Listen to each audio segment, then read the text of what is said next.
जैसे निकले होते हैं ना, उस पे उठा लिया बढ़िया परफेक्शन के साथ में। तो भगवान की जो लीलाएं हैं ना वो परफेक्ट होती हैं। तो भगवान क्या करते हैं, अब ये भौतिक जगत चलाना है तो भगवान उसमें खुद नहीं आते हैं, विस्तार कर दिया आगे। उसका मूड है, जो भी मूड है, मान लीजिए आपका सुख का मूड है तो आप ही हो ना, बाद में आप ही दुखी हो जाओगे, मान लीजिए फ्रस्ट्रेट हो गए, तो भगवान हर अवतार जो है अपना वो ले लेते हैं, वो परमानेंट होता है, हर मूड का अवतार हो जाता है भगवान का। मान लीजिए अभी सेवा करनी है तो बलराम जी को कर दिया है ना, कि हम तो एंजॉयमेंट करेंगे, आप हमारा सेवा का देखो। तो बलराम जी क्या बन जाते हैं, बलराम जयंती भी आ रही है, बलराम भगवान के बेड बन जाएंगे, भगवान का अम्ब्रेला बन जाएंगे, भगवान का जूता बन जाएंगे, भगवान का धाम बन जाएंगे, भगवान का आभूषण बन जाएंगे, जो चाहिए बन जाएंगे।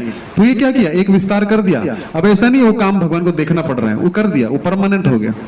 उसी प्रकार हर अवतार में, मैंने बोला ना वामन में आना है अभी, तो एक अवतार कर दिया, वो काम करता रहेगा। तो ये है भगवान, है एक ही। तो पुरुषावतार को ऐसा मत सोचिए कि अलग है, लेकिन उतना ही काम करना है, जीवात्माओं को भौतिक जगत में डालना है, तो उतना अवतार लेके उनका काम हो गया। गर्भोदक्षाई विष्णु का काम है लेट जाना, उनका काम उतना है। क्षीरोदक्षाई विष्णु का काम है उतना पालन पोषण। तो क्या करना है, पुरुषावतार क्या है, आप घर में पिता के रूप में हो, लेकिन ऑफिस में हो तो पिता नहीं, घर पे नहीं हो ना, भगवान वो काम कर सकते हैं। पिता के रूप में भी कर सकते हैं, ऑफिस में विष्णु के रूप में शंख चक्र गदा पद्म, वो ऑफिस है, वहां पे बहुत प्रोफेशनल रहते हैं, ज्यादा बात नहीं करेंगे आपसे। वैकुंठ में आप जाएंगे तो भगवान के कंधे पे आप हाथ नहीं रखते। आपने कभी देखा हनुमान जी को ऐसा सेल्फी लेते हुए, हनुमान है राम जी नहीं, वो दास्य रूप में भी कैसे, वो उनका मूड है। राम जी के साथ में आप आदान प्रदान नहीं कर सकते, है ना, वराहदेव के साथ में जो जिसका भक्त होता है उसके धाम में चला जाता है, जैसा आपका उसके साथ में क्या होगा, आदान प्रदान। तो जिस भाव में आप भगवान का, ये यथामाम प्रपद्यन्ते ताम से भजाम में हम, जो मेरा जैसा भजन करता है मैं वैसा। हनुमान जी का जो है दास्य रूप है, तो दासता अपनी लिमिट क्रॉस नहीं कर सकते, और भगवान राम भी अपनी लिमिट क्रॉस नहीं करेंगे। दोनों का जैसा प्रेम है वैसा आदान प्रदान होगा, गले लगा लेंगे, लेकिन हनुमान जी को लगेगा अरे मैं कैसे मिल सकता हूँ, और राम जी भी कंजर्व रहेंगे, रिजर्व रहेंगे, वो होता है। अभी इनका मित्रता है, किसका, अर्जुन और कृष्ण का मित्रता है, हंसी मजाक होता है, लेकिन फिर भी एक लिमिट में होता है, आप समझ रहे हैं। लेकिन मधुमंगल और कृष्ण का मित्रता है, वो भी मित्रता है, लेकिन उसका रस अलग है। वो कृष्ण के कंधे पे बैठ सकता है, कृष्ण को गाली दे सकता है, लेकिन अर्जुन गाली नहीं दे सकता। वो क्या बोलता है 11वें अध्याय में, मैंने आपको यादव कह के बुलाया, केशव आपका नाम लिया, आपका मैंने जाना ही नहीं, ऐश्वर्य इतना है, वो डर रहा है। लेकिन मधुमंगल ये सब जो है, श्रीदामा, ये डरते नहीं है, जाके कृष्ण के कंधे बैठ जाएंगे। आप जाके जगन्नाथ जी पे चढ़ जाओगे क्या, नहीं, हमारा भाव अभी वैसा नहीं है। इसी प्रकार भगवान क्या करते हैं, जैसा आपका भाव होता जाता है वैसे आदान प्रदान शुरू करेंगे। आप समझ पा रहे हैं मैं क्या समझा रहा हूं। तो भगवान का जैसा अवतार है, जैसा आपका रस है, उस रस में आपका कनेक्शन हो जाता है। जब आप ब्रज जाने के काबिल हो जाएंगे, वैसा प्रेम हो जाएगा, तो ब्रज में आप क्या करोगे, भगवान को गाली देके बुला सकते हो, भगवान भी आएंगे, अपने कंधे पे चढ़ा लेंगे। वहां कंपटीशन होता है, जो टीम हारेगी वो कृष्ण के कंधे पे बैठेगी, वो लोग बैठ जाते हैं कृष्ण के कंधे पे। तो ये है भगवान। भगवान को जैसा, अभी तिरुपति बालाजी हैं, उनका भाव क्या है, कलयुग के जीवों का उद्धार करना, तो वो ऐसे खड़े हैं, ऐसे ही है ना, देखा आपने फोटो, क्या कर रहे हैं वो, ऐसे क्या क्या है उसका मतलब, आशीर्वाद दे रहे हैं, हाँ, बोलिए क्या ऐसे है ना, देखा फोटो, यहाँ नहीं है। तिरुपति बालाजी गए हैं आप लोग, और रमाई प्राण हो गए हैं, उनको पूछना कैसे खड़े हैं, ऐसे खड़े हैं, इसका क्या मतलब है, नहीं पता, वो मांग रहे हैं दो। आपको पता है भृगु ने लात मारी भगवान को, है ना, तीनों को मारी, मतलब तीनों को कुछ ना कुछ किया, इनको लाती मार दिया जाके, इसलिए उनपे अब लड्डू गोपाल है आपके घर पे नहीं है, उस पे यहाँ पे निशान होता है, देखना, एक तो श्रीवत्स होती है और एक निशान है पैर का, वो भृगु का है, भगवान ने धारण कर लिया। अरे आप हमारे महान भक्त हैं, वो जाके लाती मार दिया सीधा, सोए रहे तो पूरा दिन है, कुछ काम धाम नहीं है तुमको, तो लात, अरे तो भगवान क्रोधित नहीं हुए, क्या बोले, हमारा हृदय बहुत कठोर है, आपको चोट तो नहीं लगी ब्राह्मण देव, तो समझ गए यही भगवान है। ठीक है, वो तीनों को टेस्ट किया, ब्रह्मा जी को कुछ बोला तो ब्रह्मा जी नाराज हो गए, शिव जी को बोला, शिव जी पीछे त्रिशूल लेके दौड़ पड़े, क्या पूरा दिन बैठ रहे तो पार्वती को गोद में लेके, हैं, तो अरे तुम्हारी ऐसी मजाल उठाया, आप त्रिशूल भागने लगे। ये भगवान नहीं हो सकते, ब्रह्मा जी भी नहीं हो सकते, विष्णु बेचारे लेटे रहते हैं योग निद्रा में, देखा आपने क्या करते हैं वो, क्या हुआ, विमल की याद आ गई, तो क्या हुआ, वो लेटे लेटे योग निद्रा में भगवान करते क्या हैं, क्या करते हैं, ध्यान करते हैं, किसका, भगवान किसका देन? अपने भक्तों का। अभी वापी के भक्त जन्माष्टमी की तैयारी कर रहे हैं, कलेक्शन कर रहे हैं, कौन कितनी गाली सुन रहा है, कौन कितना कलेक्शन, भगवान उस पर ध्यान करते हैं। सही में, मजाक नहीं कर रहा हूं, भगवान ऐसे अपने भक्तों पे ध्यान करते हैं। ठीक है, तो योग निद्रा में भगवान लेटे हुए थे, भृगु ने जाके सीधी लात मार दी और भगवान उठ के खड़े, अरे ब्राह्मण देव, आपको हमारा हृदय बहुत कठोर है, चोट तो लग गई। तो वो निशान आज भी है, भगवान ने धारण कर लिया अपने भक्त का। तो भृगु को पता था, तो लक्ष्मी नाराज हो गई। लक्ष्मी बोले, हमारे पति को तुमने लात मारा, जाओ। ब्राह्मण जो है ना, कभी भी क्या होगा, उसके पास लक्ष्मी टिकेगी नहीं। ब्राह्मण जो है, जॉब करने वाला ब्राह्मण नहीं, धंधा करने वाला ब्राह्मण, देखना उसके पास टिकती नहीं है ना। देखा आपने, हर दिन उसको नए घर में जाके खड़ा होना पड़ेगा, हर दिन भिक्षा मांगने। वो ब्राह्मण होता है, बोनाफाइड ब्राह्मण, मतलब वो गरीब रहेगा, है ना। Once there was a poor brahmana, ऐसे होते ना स्टोरी चालू। कभी ऐसा सुना, once there was a rich brahmana? कभी नहीं सुनोगे आप। तो once there was a poor brahmana, वो लक्ष्मी ने श्राप दिया और लक्ष्मी रूठ के कहाँ आ गई? पृथ्वी पे। और पीछे पीछे विष्णु भी आ गए। फिर वो स्टोरी चली, कौन सी? तिरुपति बालाजी ने शादी किया, श्रीनिवास उनका नाम हुआ, फिर उन्होंने लोन लिया कुबेर से। वो कुबेर का इतना लोन हो गया, बोला जो मुझे लोन चुकाने में सहायता करेगा मैं उसको सहायता। इसलिए बड़े बड़े जो लोग हैं, अमिताभ बच्चन, अंबानी, अडानी, अभी पीछे पीछे विप्रो का चेयरमैन, क्या नाम है, नारायण मूर्ति, किसका है? इन्फोसिस का कि विप्रो का है? इन्फोसिस का है। उसने इतना सोना दिया, अभी कुछ 100 करोड़ सोना, 100 करोड़ का सोना दिया। इतना क्यों? तिरुपति बालाजी को क्यों देते हैं? वो ऐसे खड़े हैं, लोन हो गया भाई, चुकाओ। लेकिन वो लोन थोड़े, उस कर्जदार में सुप्रीम कर्जदार कौन है? भगवान श्री कृष्ण। किसके रूप में? श्रीनिवास के रूप में। वो लोन हो गया ना, कुबेर से इतना लोन लिया। वो क्यों खड़े हैं? उनको पता है लोग हमारे पास कलयुग में एक ही काम के लिए आएंगे, धन के लिए। सब इस्कॉन में नहीं जाएंगे। तिरुपति बालाजी में आप जाओ, इतना लंबा, ऑनलाइन बुकिंग करो, तत्काल टिकट कैसे निकलता है? वैसे 1 मिनट में खत्म ऑनलाइन बुकिंग। इतना लंबा लाइन है, आप उसे थोड़ी देर के लिए विंडो खुलता है, जैसे तत्काल का होता है ना, ऑनलाइन में पिछले अगले 6 महीने का बुकिंग। इतने लोग जाते हैं। हम एक बार सौभाग्य प्राप्त हुआ हमको जाने का, 10-12 साल पहले। तो हम गए, बाप रे, नगर है, मतलब ऐसा लगेगा आप इस संसार के नहीं है, मतलब वो वैकुंठ है, वो असली में वैकुंठ है। तो भगवान सुप्रीम, लोन लेने में भी सुप्रीम है। कुबेर से इतना लोन लिया कि चुका, तो कलयुग के आखिर तक चुकाएंगे वो, इतना लोन लिया है शादी करने के लिए। आप पढ़िएगा कभी लीला, अभी टाइम नहीं है तो तिरुपति बालाजी का लीला पढ़िएगा। और मेरा पर्सनल अनुभव बताता हूं मैं, जब हम भगवान का दर्शन करते हैं ना, बहुत लंबा लाइन रहता है नीचे से, है ना। मैं जब गया था तभी इतना नहीं था ऑनलाइन में, हमने नीचे टिकट लिया था, तभी ऑनलाइन इतना होता नहीं था। आपको 15 साल पहले की बात है, 15 साल हो गए, 2007-8 की बात है। तो टिकट निकाला, मतलब ऐसा बैठ बैठ के लोग चलते हैं, लाइन ऐसा नहीं चलता, बैठने का व्यवस्था रहता है, ठीक है। और पैर धोने का एक अपने आप में नाली बह रही है, मतलब वो अलग ही अनुभव है। आपने ऐसा अनुभव नहीं किया होगा। तो बैठ जाते हैं, बैठ बैठ के आगे आगे खिसकते जाते हैं, वही खाना खाते रहो, है ना, चलते रहो, बहुत अच्छा अरेंजमेंट है। तो फिर जब भगवान के पास आने वाले होते हैं ना, हम सुबह कोई 12-1 बजे लाइन में लगे थे, रात को नंबर आया, रात को भी कोई 10-11 बज गया। तो फिर उधर ही सो गए मंदिर में ही। और सुबह एक अंग प्रदक्षिणा होती है। अंग प्रदक्षिणा का अर्थ है ऐसा कुछ नहीं पहनना शरीर में, खाली धोती लपेटनी है और एक कुंड है, वहां स्नान करके आना है। और भगवान का मंदिर हम कैसे करते हैं, जगन्नाथ वापी में परिक्रमा करते होंगे ना चल के, और भगवान के पूरे मंदिर में ऐसे लेट जाना है और फिर ऐसे ऐसे लोट पोट होते हुए परिक्रमा करनी है। बहुत आनंद आता है उसमें। उस दिन एकादशी भी थी, ऐसा सौभाग्य प्राप्त हुआ। तभी जो वनमाली महाराज है ना, वो उनके साथ हम गए थे, तभी वो ब्रह्मचारी थे, तो बहुत आनंद आया। तो बोलने का भावार्थ ऐसा, उनको कर्जा हो गया। किसको? किसको? श्रीनिवास को। श्रीनिवास उनका नाम यहाँ पे पड़ा, लेकिन है वो भगवान विष्णु। तो सुप्रीम कर्जा ले लिया, इतना कर्जा को ले ही नहीं सकता, तो भगवान सुप्रीम कर्जा लेने में भी है। तो क्या करते हैं ऐसे। तो मेरा पर्सनल अनुभव बताता हूं मैं, 1 मिनट का दर्शन होता है खाली, पीछे से लाइन आती रहती है, लेकिन जब भगवान ऐसे खड़े हैं ना सामने, पीछे से वो लोग कर देते। भगवान का हाइट इतना है, आप देखिएगा वीडियो वगैरह, वो ओरिजिनल वीडियो कभी भी नहीं आता है, और जो अभिषेक करते हुए वीडियो आता है वो उन्होंने उसका एक रेप्लिका बनाया है, उसका वीडियो आता है। ओरिजिनल भगवान का फोटो एक कक्ष में कुछ नहीं होता उधर, खाली आप फोटो पे देखोगे तो अलग पेंटिंग वाला फोटो होता है। तो जब भगवान का दर्शन होता है ना, 1 सेकंड का वो अनुभव जो होता है ना, ऐसा लगेगा बस आप हैं, भगवान है, बस आपको भीड़ वीड़ सब कुछ आप भूल जाओगे। 1 मिनट का अनुभव होता है। आप कभी भी जाइएगा, अभी आप इनसे पूछना, रमाई प्राण पुरुष है, ये गए होंगे दर्शन लेने, 1 मिनट सबको वो अनुभव होता है, बस मैं हूं और भगवान है, बस खत्म हो जाता संसार। और उसके बाद क्या होता है, आप कब बाहर पहुंच गए आपको कुछ पता नहीं लगता, और बाहर जाके शून्य हो जाता है व्यक्ति, क्या देखा मैंने, क्योंकि वहां पे स्वयं श्रीनिवास खड़े हैं। वो कोई मूर्ति नहीं बनाया है किसी ने, ऐसे पांडुरंग जो विठल हैं वो भी ऐसे हैं।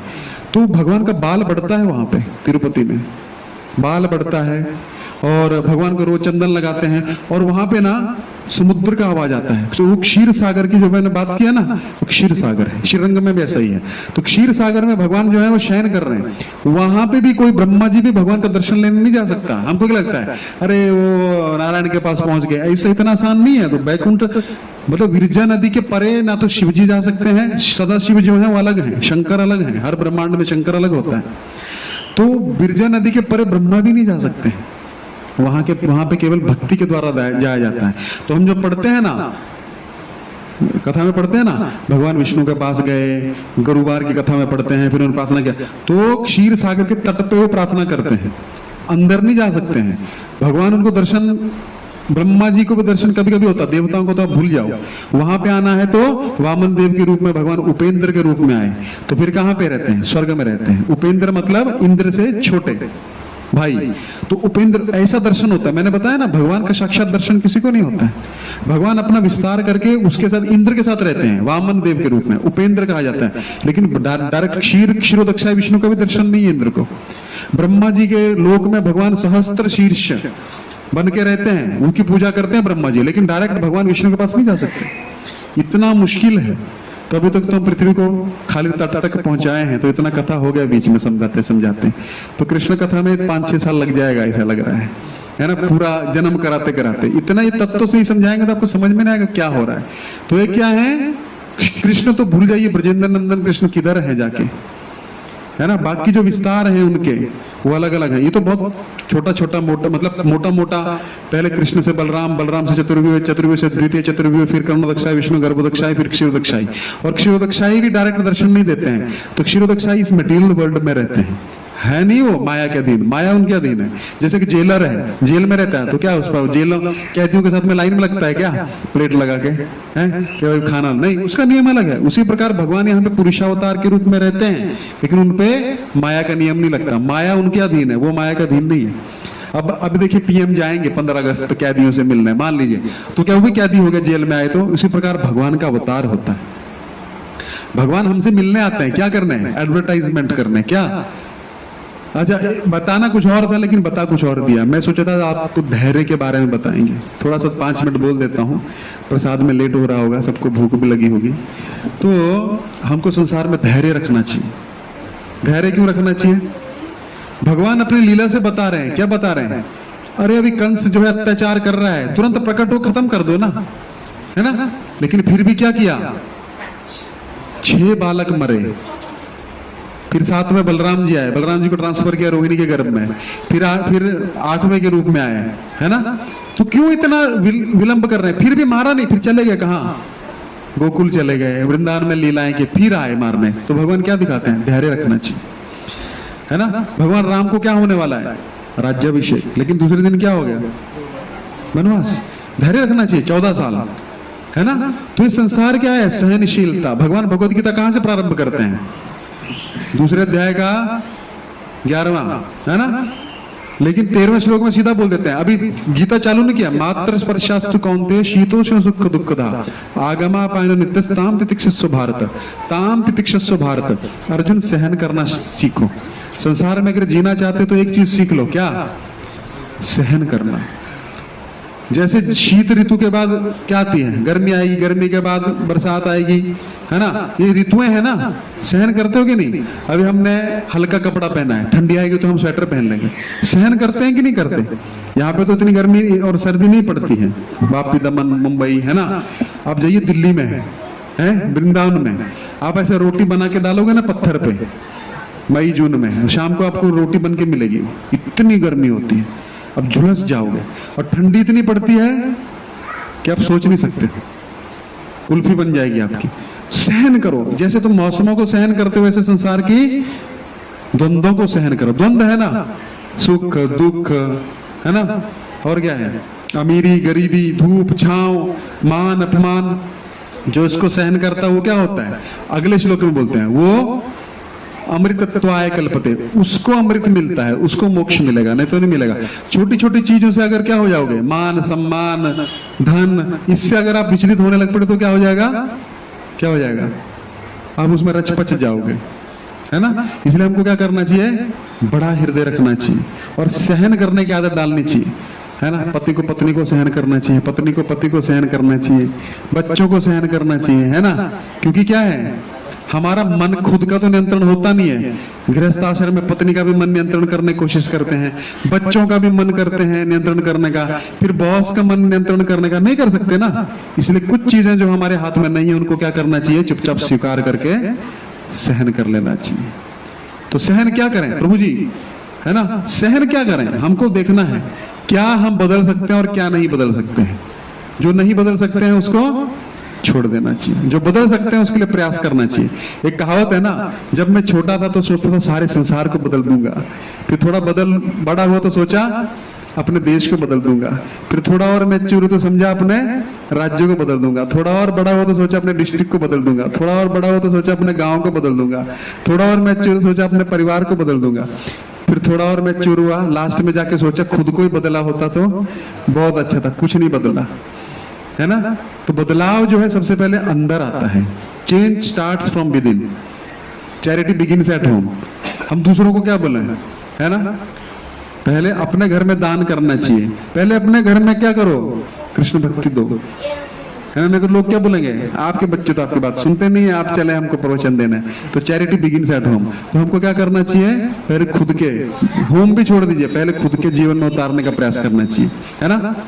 एक बार युधिष्ठिर महाराज, द्रोणाचार्य को जानते हैं आप, कहाँ रहते हैं, वापी में है द्रोणाचार्य, है ना। तो द्रोणाचार्य का घर कहाँ था, गुड़गांव, सुना है अपने गुड़गांव, अभी क्या हो गया वो गुरुग्राम हो गया, है ना। वो उनका गांव था द्रोणाचार्य का। ये सब हरियाणा दिल्ली के रहने वाले थे सारे, ठीक है। तो गुड़गांव, इसलिए उसका नाम गुड़गांव था। तो क्या हुआ, द्रोणाचार्य एक मतलब सबक सिखा रहे थे सबको, क्लास चल रहा था, है ना, सुनना ध्यान से, क्लास चल रहा था। क्या क्लास चल रहा था, क्रोध मत करो, सबको सिखा दिया। अब एक एक करके सुनाओ, दुर्योधन क्रोध मत करो, वेरी गुड, बैठ जाओ। अर्जुन क्रोध मत करो, बैठ जाओ। भीम क्रोध मत करो, बैठ, वाह, सबने सुना दिया। युधिष्ठिर महाराज, गुरुजी चैप्टर याद नहीं हुआ क्या, सबने सुना दिया, 100 कौरव हो गए, तुम्हारे 4 भाई हो गए, 104 आदमी हो गए, तुम्हारा क्यों नहीं हो रहा, कल याद, हाँ गुरुजी कल याद करके लाऊंगा, ठीक है, कल फिर सबसे पहले रिवीजन, क्रोध मत करो, सबने सुना दिया। युधिष्ठिर की बारी आई, बेटा आया, याद हुआ, नहीं गुरुजी आज भी, अरे क्या बोल रहे हो तुम, क्रोध मत करो, 3 तो शब्द हैं, नहीं गुरुजी कल पक्का याद करके आऊंगा। अब तीसरे दिन हो गया, युधिष्ठिर पाठ याद हुआ, नहीं गुरुजी को गुस्सा आया, गुरुजी ने डंडा उठाया, लगे पीटने, इतना पीटा, इतना पीटते पीटते गुरुजी याद हो गया, गुरुजी याद हो गया। बोले अरे अभी याद नहीं था, जब पिटाई चालू हुई तो क्यों याद हो गया, गुरुजी आपने बोला था ना क्रोध मत करो, तो आपने इतना पिटाई किया ना, मुझे क्रोध नहीं आया, तो इसका मतलब क्या हुआ, लेसन याद हो गया। तो गुरुजी बोले अरे बाप रे, तुमको लेसन सिखाते सिखाते हम लेसन भूल गए, हम क्रोध करने लग पड़े। तो वो होता है याद करना। जीवन में जब तक उतारेंगे नहीं तब तक क्या होगा, क्या होगा। आपने कहानी सुनी है, बघेली, क्या बोलते हैं उसको, बहेली आएगा, जाल बिछाएगा, लेकिन हम नहीं फंसेंगे, है ना। वो सब रोज रट्टा मारते थे, तो एक जाल बिछाता था, एक ने जाल बिछाया, दाना देखा और बोल भी रहे हैं बहेली आएगा, शिकारी आएगा, जाल बिछाएगा, लेकिन हम नहीं फंसेंगे। बैठे बैठे खाते खाते भी दाना चुगते चुगते गा रहे हैं, उसने जाल खींच दिया, फंस गए, फिर भी बोल रहे हैं, क्या बोल रहे हैं, शिकारी आएगा, जाल बिछाएगा, लेकिन हम नहीं फंसेंगे। तो इससे बड़ा मूर्ख कौन हो सकता है, हम, है ना। हम क्या करते हैं, तो क्या करना चाहिए, कुछ याद करने की जरूरत नहीं है, श्लोक रट्टा मारना, ये जो सीखा उसको जीवन में उतार लो। एक बार प्रभुपाद जी के पास एक आदमी आता है, स्वामी जी मैं पूरी भगवत गीता कितने मिनट, 48 मिनट में सुना सकता हूँ पूरी, उसको पूरी आती, धर्म क्षेत्र कुरुक्षेत्र, है ना, समवेता युत्सभा माम कहा पांडवाश्चैव किम कुर्वत संजय, है ना, उसको पूरी याद थी लास्ट तक। तो प्रभुपाद जी बोले इसमें क्या बड़ी बात है, क्या आप 48 मिनट के लिए गीता के अनुसार जी सकते हो, वो ज्यादा महत्वपूर्ण है। श्लोक याद करना बहुत अच्छा है, लेकिन नहीं मेमोरी कोई बात नहीं। भगवान मन मना भव मद भक्तो मध्य जे माम नस्कुरु, कुछ याद नहीं है, मेरे भक्त बन जाओ, चैंटिंग करो, न मेरे को नमस्कार करो, मुझे भोग लगाओ, बस यही है। लेकिन एक आदमी, अरे तुमको क्या, तुमको मंत्र भी नहीं आता। एक बार प्रभुपाद अपने शिष्यों को लेकर साउथ इंडिया गए। साउथ इंडिया में वो मंत्र, प्रभुपाद क्लास ले रहे थे, भागवतम का एक श्लोक बोला, ये सब उल्ट पटांग बोलने लगे। तो हाँ, बड़े बड़े साउथ इंडिया में पता आपको, बड़े बड़े पंडे रहते हैं बहुत साउथ इंडिया में, बहुत परफेक्ट मीटर में श्लोक बोलेंगे। तो स्वामी जी के पास में, प्रभुपाद जी के पास में लास्ट में लोग आते हैं, Prabhupada their pronunciation is wrong, ये जो प्रोनाउंसिएशन किया ना, उच्चारण ये रॉन्ग है। प्रभुपाद बोले their pronunciation is wrong but their enunciation is right. मतलब उनका प्रोनाउंसिएशन गलत है, लेकिन उनका जो संन्यास वैराग्य उन्होंने लिया वो बराबर है। क्यों? क्योंकि उन्होंने कृष्ण को समर्पण किया है, 4 नियम पालन करते हैं, हमारी आज्ञा में रहते हैं, भगवान का नाम लेते हैं। लेकिन आप क्या है, आपका प्रोनाउंसिएशन राइट है, लेकिन प्रोनाउंसिएशन राइट नहीं है ना। आप क्या है, वो नियम पालन नहीं कर रहे हो, भक्ति के नियम नहीं पालन कर रहे हो। तो ये प्रभुपाद जी थे। तो बहुत बहुत धन्यवाद आपका, आप इतने पेशेंटली, इतने धैर्य पूर्वक सुनते हैं, है ना। और हम थोड़ा लेट हो गए, उसके लिए बहुत बहुत क्षमा। तो आपका कुछ प्रश्न हो तो आप बताइए, किसी भी प्रकार का कुछ प्रश्न हो।